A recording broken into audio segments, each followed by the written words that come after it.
I'll just start off by I've had a sort of a very different type of a evolution to acting, though a lot of people wouldn't know about.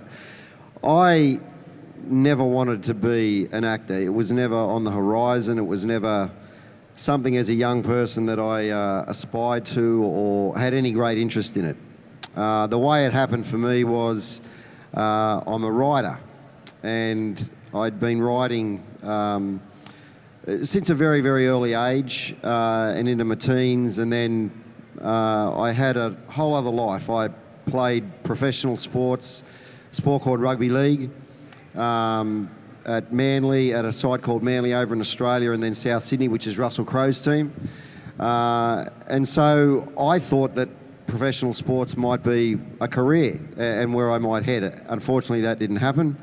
And at 24 or 25, I was sort of spat out at the other end and didn't know what I was going to do. So look, short story of it was I wrote something many years ago that ended up being picked up as a film, and I ended up playing a character in that film, and from that an acting career was spawned.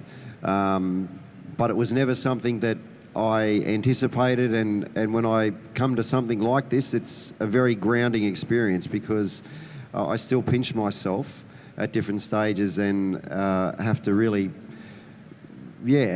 take stock of where I'm at and how this all came to be. I would never have imagined playing Ra's al Ghul. I would never have imagined being in Riddick. I would never have imagined doing any of those things. So I feel remarkably grateful to be where I'm at and to do what I do. And, I can't understand how an actor in any shape or form can be ungracious or, a less than, good person considering what we do. So that's how I sort of started out, and I have 3 kids of my own and a wife and 3 kids, and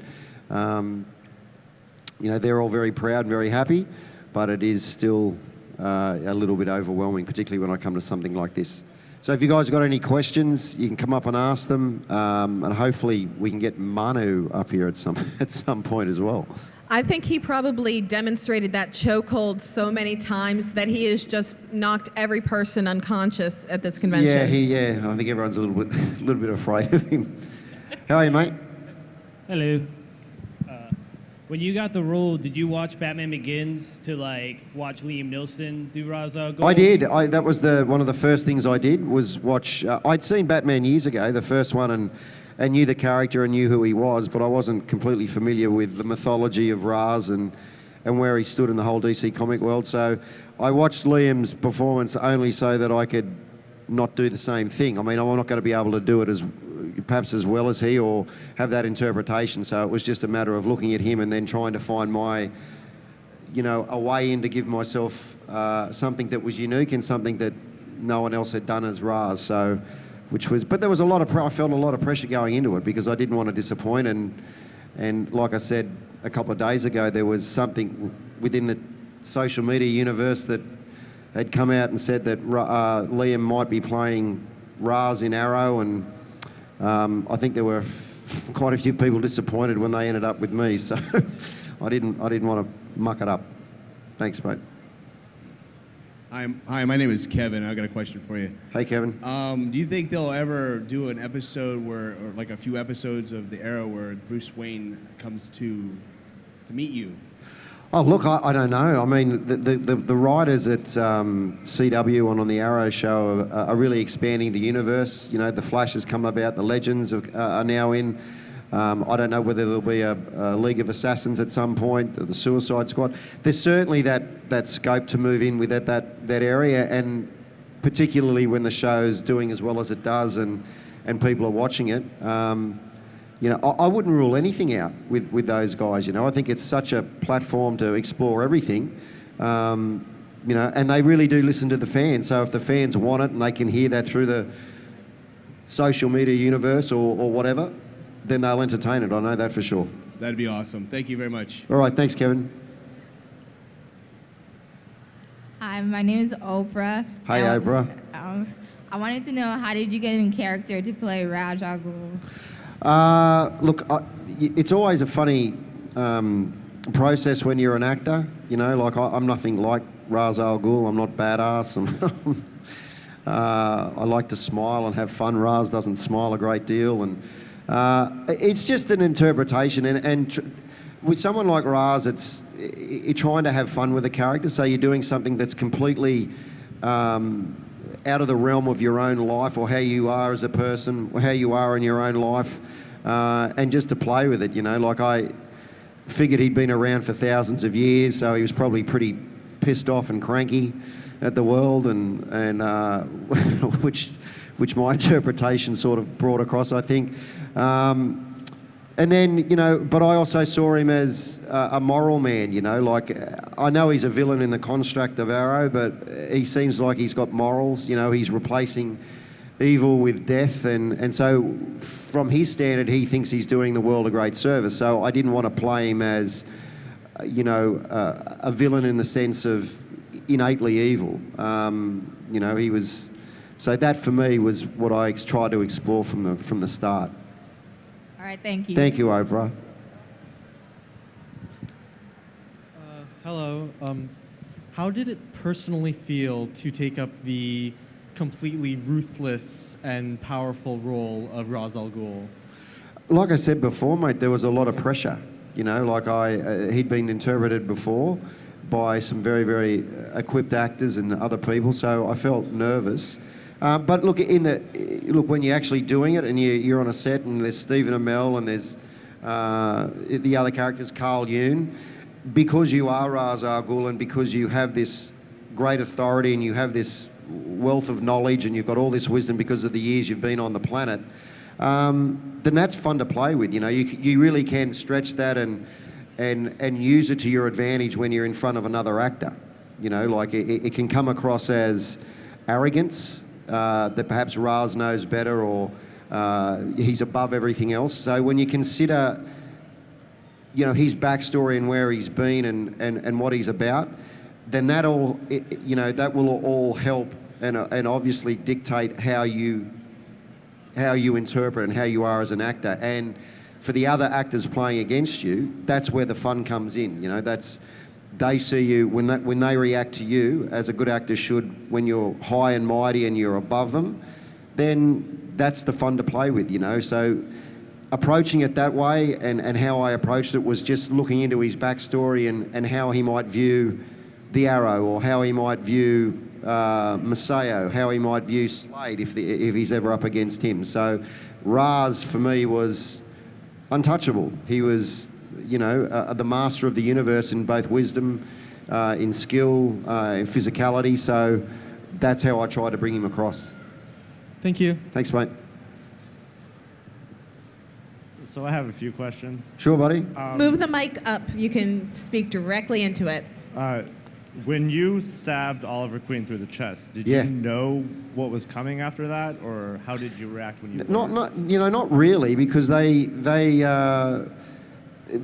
actual way it's written is they're writing as they go. So what will happen is they'll get a good start on the episodes and then they'll start filming. And then the episodes start rolling out, and then maybe 4 or 5 episodes, they're 4 or 5 episodes ahead, and they're writing and they're constructing the storyline as they go. I mean, they've got a very, very broad plan. So I didn't know when I killed him. I mean, obviously he's coming back because it's the Arrow. It's not going to be called Ra's al Ghul show.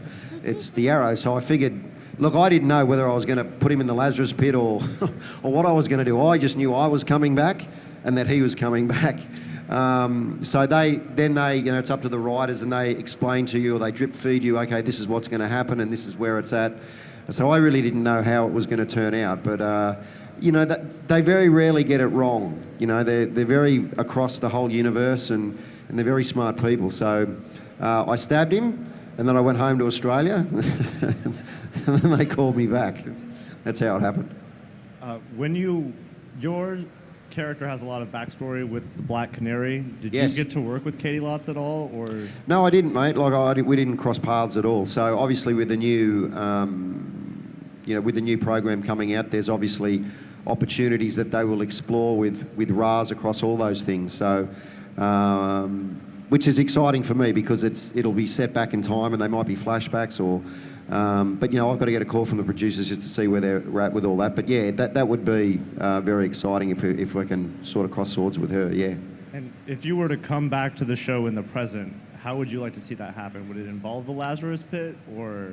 Look, I don't know. He took a pretty bad tumble there at the end, didn't he? He did. Yeah, I'm not sure the Lazarus Pit's going to work for him. He might be a bit rank by the time he gets to that pool, so he might be decaying. Look, I don't know how they're going to bring me back, whether they'll bring me back in the present or it'll be through something else. Again, I think they're they listen very carefully to the fan base and keep their finger on the pulse with what you guys as fans want and what would surprise you or what you're keen for. So I wouldn't be surprised in any way. It's got such an area to move within different realms. I could be brought back in any time, I guess. So I'll just see how what plan they come up with. And last one, since the Flash showed up in the Arrow season finale, if he were to run into your character, who do you think would win, Ra's al Ghul or the Flash? Oh, Ra's al Ghul beats everyone, mate. Like that's it's a given. Oh, look, I don't know, he'd be pretty quick. They're questions that are unanswerable to the point where the writers are going to make a judgment, So in the end, Oliver had to, exact some sort of revenge on Ra's at the end. Hopefully that won't be the end, but, when you're dealing in that superhero world, I think it's an even bet. Like on any given day, anyone can win. I kicked the Arrow's ass up on the mountain, then he came back and beat me, and maybe with the Arrow, he'd win a couple, I'd win a couple. I don't know. It's we'll wait and see if they pit us together. Thank you. Thanks, mate. Hi, my buddy. name's Abe. My question is with the pronunciation of the name, that it keeps on going back and forth between Ra's al Ghul, Ra's al Ghul. I know. Why is that? I don't know. Look, I call myself Raish in the show. I say Ra's al Ghul, and you are going to be the next Ra's al Ghul. And then Oliver and Felicity and Merlin, they all call me Raz. So I don't know, maybe on next year's show I can correct them and say, listen, it's actually Raish. So the original creator said that he wrote it as Ra's al Ghul is the proper pronunciation. Yeah. And somehow it comes up as Raz. Yeah, I don't know what that is. There's a little bit of ambiguity in that whole thing. So I know I call myself Raish, but then you've heard me refer to the character as Raz. So I don't know, mate. I don't know who I am. Maybe you should get that clarified. Yeah, I think that's, what? Let's note to self and note to the writers. All right, thank Who you. am I? No worries, mate. Good afternoon. Hey, buddy. Hey, your character in Riddick. I was talking to my son the other day, and he asked if you were a good guy or a bad guy. Riddick? Yeah. I think in that show I was a good guy. This is Boss Johns who's looking for his son. And so it was all about exacting revenge on Riddick. So I think he's a good man. He's not... I mean, he was also, in that construct of that film, he was it was me versus Riddick type of thing. Or Boss Johns versus Riddick. So there was an element of being a bad guy, but Riddick's a pretty ruthless sort of guy. So I think it was just a bunch of bad eggs rolling around together. And how was that shoot? Was that a tough shoot? That was a hard shoot. That was 3 months in Montreal in winter. It was cold, it was wet. Vin got sick for a little while there, and so, that put things on hold, and I was away from my family. I have 3 kids, as I said, and my wife, so that was difficult in that sense. But in the same breath, it was great fun, it was wonderful. Like I said, coming from where I come from, I mean, I was pinching myself. I had an experience there on Riddick where I turned 40, and so I got everyone together. It was getting towards the end of the shoot. It was a long shoot, and I said to the cast and crew, I said, look, you want to get together? I'm turning 40, be an excuse for a party. And everyone got together. We went to a restaurant in Montreal, and Vin said he'd turn up. You never know with Vin if he's going to turn up. And he said he was going to turn up, so he turned up a bit later. And he's carrying a cake into the restaurant singing happy birthday to Matt. Now, for me, that was I was like, what am I doing here? This is Vin Diesel singing happy birthday to me. 5 years ago, I was digging holes. So, you know, anything as an actor I am grateful for, and the experiences that I have, you know, they'll never be diminished because I've had a completely separate life before that. So I know what it's like to work really hard. I have a job, I don't work. And any actor who tells he's working, I don't buy it. It's just a job, and you know, when you get shuttled around and people look after you the way you do, it's not the real world. It's every actor should be very gracious and privileged to do what they do. So, was it a hard shoot? No, you know. There were people digging holes and shoveling through snow while I was in there playing pretend. So, it's relative, buddy. Hello. Hello. My name is Kayla. Hey, Kayla. I'm a big fan. Oh, thank you. Okay, so I have 2 questions. Sure. One, this is kind of silly, but was the Lazarus pit like hot or cold water in there? It was really warm. It was really It was warm? really warm. It was just really cold outside, so I was pissed off when they took me out of there to, you know, clean me up, and I was like, can't I just stay in the water? It was like a spa bath, Nice. like a jacuzzi. Nice, that's like convenient towards you. And 2, since you were like new this season, any pranks? Did anybody play a prank on you? No, there were. I mean, I think it's a little difficult for a guy coming in who's not part of the main cast. I mean, I certainly got to know certain cast members better than others. Obviously, Stephen, because we had a lot of stuff together, and Katrina Law. But I will say this: they all like a joke, you know, like, and it's never really tense on set. You know, John Barrowman is a clown.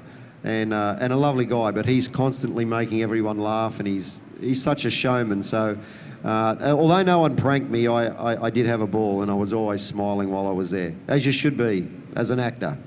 Awesome. It's never too late to get pranked. Hopefully you come back. Yeah. Fingers crossed, dear. Thank you. Thank you, sweetie. Hello, I'm Andrew. Hey, big fella, how are you, mate? Good, and I was just wondering about the scenes where you have to speak Arabic on the show. I was wondering, is it really tough trying to act behind what I'm assuming is a language you don't know? And Yeah, what is look, the process there? That's just learning the sounds, and Arabic was, I found that very hard, the back of your throat trying to get the and then all that sort of stuff, and so I fluffed it many times. So if there are any Arabic people who watch the show, they're going to know that I was talking Swahili. It certainly wasn't Arabic.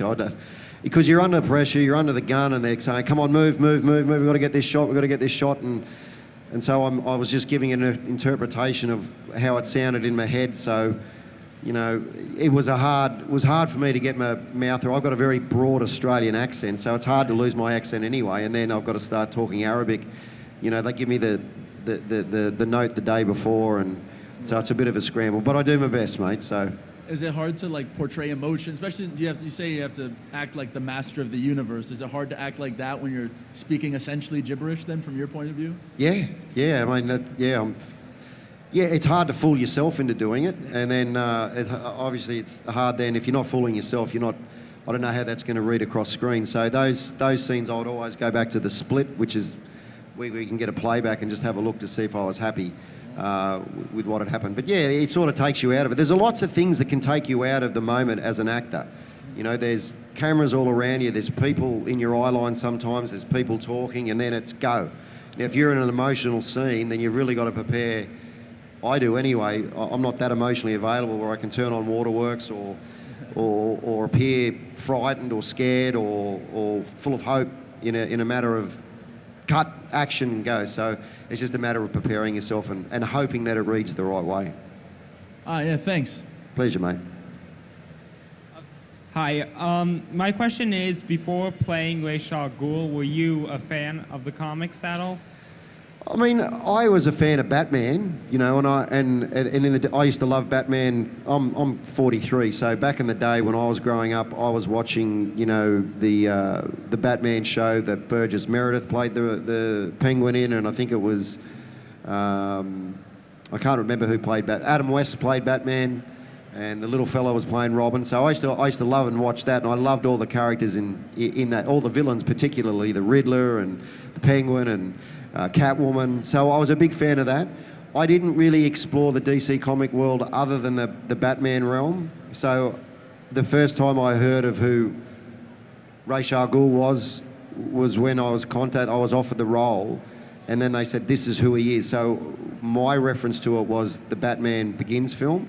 And then subsequent to that, then I started reading his backstory and his mythology on Wikipedia, that there was pages and pages of it. So I familiarised myself with it that way. Thanks, buddy. Good afternoon. My name is Eddie. Hey, mate. How are you? I'm well. How are you? Very well, buddy. I got a question. One of my favorite characters on the show became Nissa our Ghul. And one of the things that always worried me was how toxic her relationship was to Roz. Yes. So I was wondering, what's your take on that? Do you feel like there is genuine love there for his daughter, or if she was a means to his end? Yeah, no, that's a really good question, you know, because when I'm a father, you know, I have 2 boys and a little girl, and you know, they're only young. They're only 10, 8, and 5, and I'm sure there are parents in this room who've had teenagers and know how hard that's gonna get. And so, you know, I was only talking to my wife last night at dinner, and we were talking about my little girl who's at the moment saying, I hate this family, or, you know, I hate you, Mum, which we have a giggle at. So there's that planted in there, and then I think when there's all the history that goes on, and you're an adult as a father, and then an adult as a daughter, you know, I think there are things in realism, in real time, in reality that can certainly sour a relationship and make it very, very hard for people to get on. But I was always really, really troubled by, you know, the toxic relationship of the toxic manner of their relationship as well. So, you know, there were the beats that I could show compassion to that character and be gentler. I tried to get that out, and there were moments where that happened.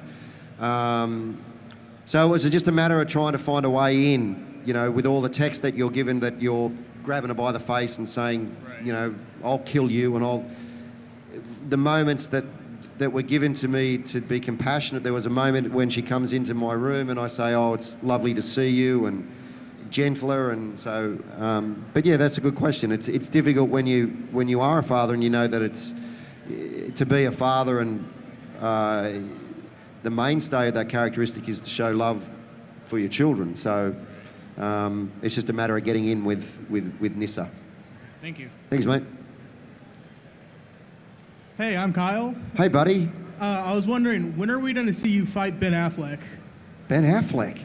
He's a big fella, man. I don't know how I'd go against Ben. Look, you know, in the construct of the movies, I was saying this yesterday, the movies and TV are certainly getting closer, but there's still a gap between film and television, I think. So if they were to bring race in that realm of big movies, which I'm sure at some point they will. I mean, they've done it with Liam, and whether Liam had reprised that role.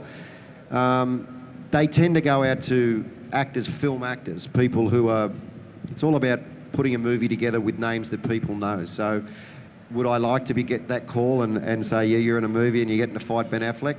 Love to. Whether that's realistic, I don't think so, you know. So if they were looking for a similar type person for me to go into that realm of film and do that, then they could pick someone, you know, similarly physical, I guess. And there's a few guys around that could do that.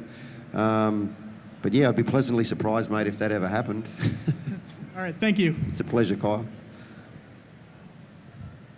Afternoon, Matt. My name's Michael. Hey, Michael. How are you, mate? I'm doing well. How about yourself? Very well, mate. I just wanted to know, on Arrow, who is your favorite person to work with? They're all fun to work with. I guess that Katrina Law, I had a really, really nice experience with.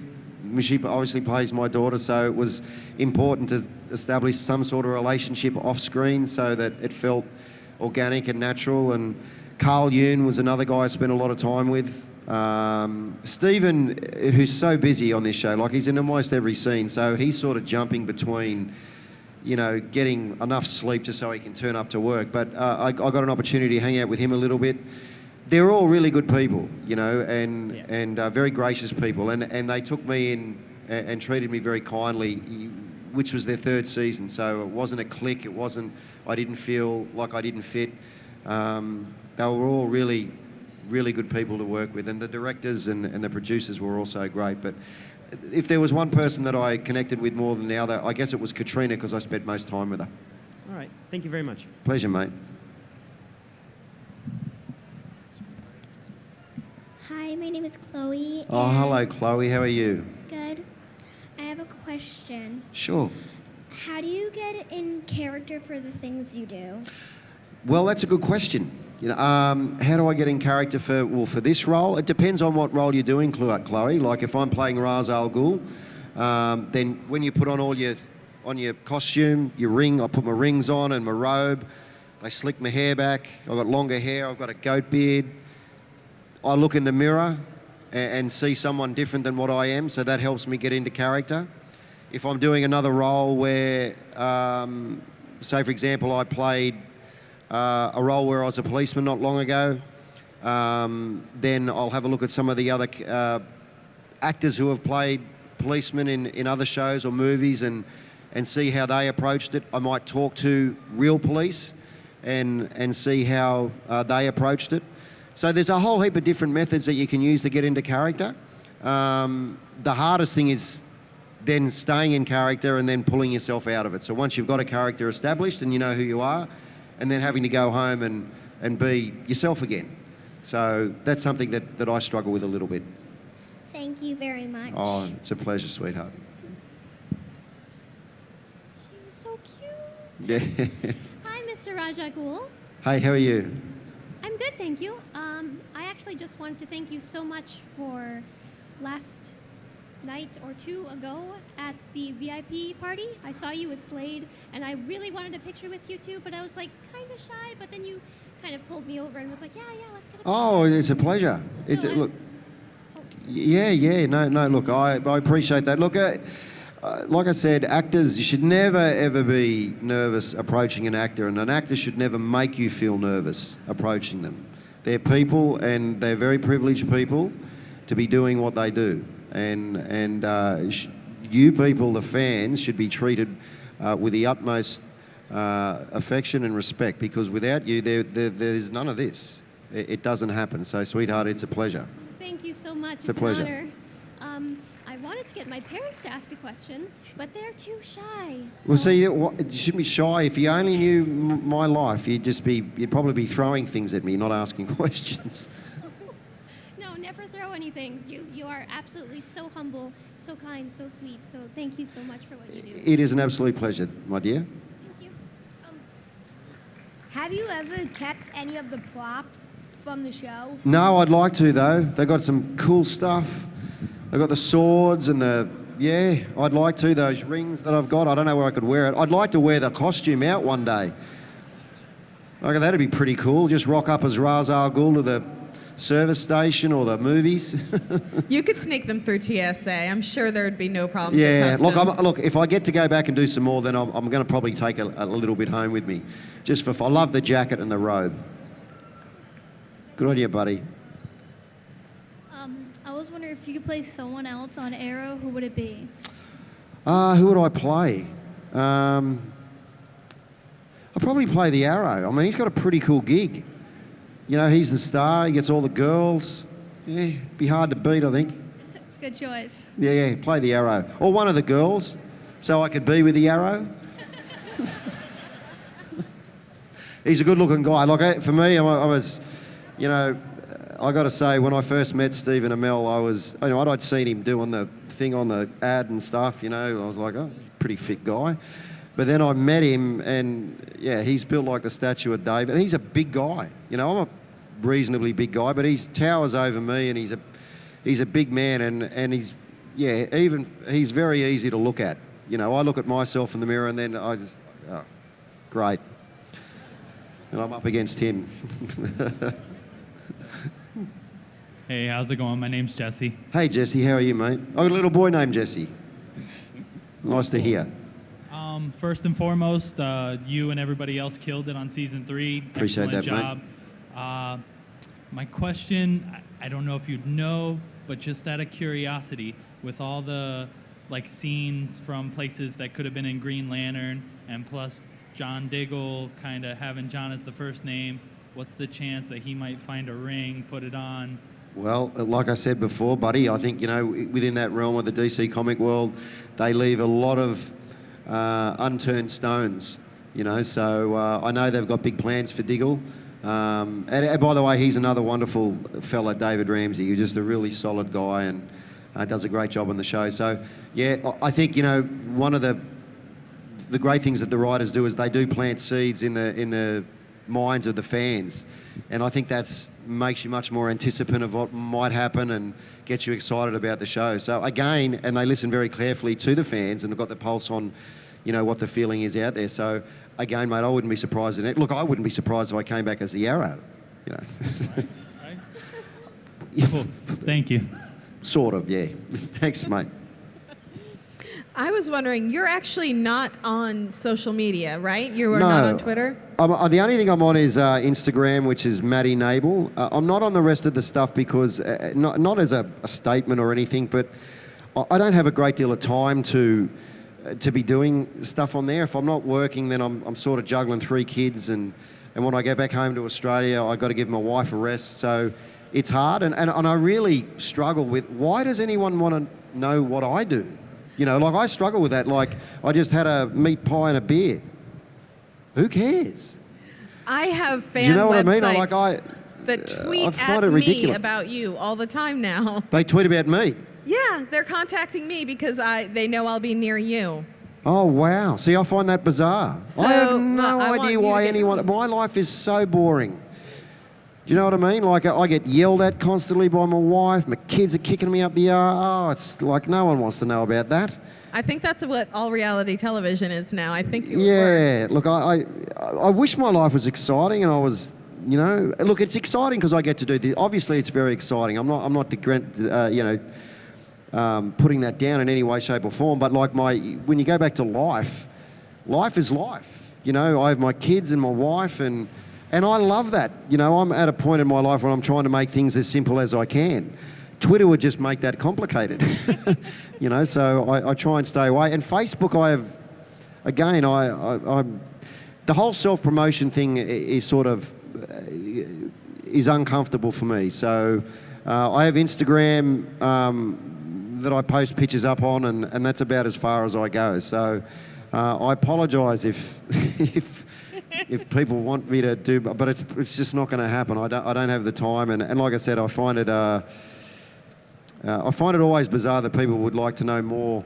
And look, as an actor, and I'm lucky enough that I write as well, so I do a novel every couple of years, and as I said before, that's how I started as an actor. So for me, the less people know about me as a writer and as an actor, then it's probably better, because then you don't get any sort of misperception. You don't get an idea or some sort of notion that you know me. So for a lot of people who are overexposed or as an actor, then you're then subject to an immense amount of critique because they think that they know. So if someone like, people who are massively famous, people get the idea that they know them, and they when they're watching a performance, they think, well, no, that sucked because he's just playing himself. Well, they don't really know. So for me, the less people know about me in that regard, it's probably better for me. I'm nothing like Ra's al Ghul. But the more I put out there on a personal level, the more people can start to join the dots and make some sort of or draw some sort of a picture of who they think I am. If you want to talk to me, you come and talk to me. I think that's much more personal and sort of a lost form these days, rather than sharing a tweet or. Lots of people have come over and just had a chat and not had autographs or photos, and that's a really enjoyable experience. So. I sort of believe in social media that there are lots of good things that come from it, but I think that's probably a loss. We're starting to, draw away, or the distance between being personal with people is drifted away a little bit, and I think that's a little bit of a problem. And like I said, for me as an actor, it shouldn't be a bridge between the actor and the fan at all, ever. You should be completely comfortable going up to anyone and saying hello. They are just people. People who've got their secrets, people who are just like everyone else. And so that's how I sort of view it, and that's how I try and live my life as well. So keep it simple and try and be as good as person as I can be. I love it. That's a great way that we should all try to live our lives. And if you want to visit Matt and Manu, they are both back along that far wall. They will sign autographs. They will say hello. Is Manu here? Is he back? Bennett! Everybody scream for him. Manu! No? Yeah, I'll get you back, buddy. But we do have to wrap up for the next panel to start getting set up. So everybody, I just wanted to say you. thank you very much, guys. It's been, like I said, it's been my first con, they call it, and I've had a wonderful experience meeting and talking with all of you. And I'm very appreciative and very humble at the way you guys invest in not just Arrow, but in all these shows. I think it's amazing and wonderful, and I hope you guys have had just as good a time coming to talk with me and everyone else who you've met. So cheers, guys. I'll see you next time.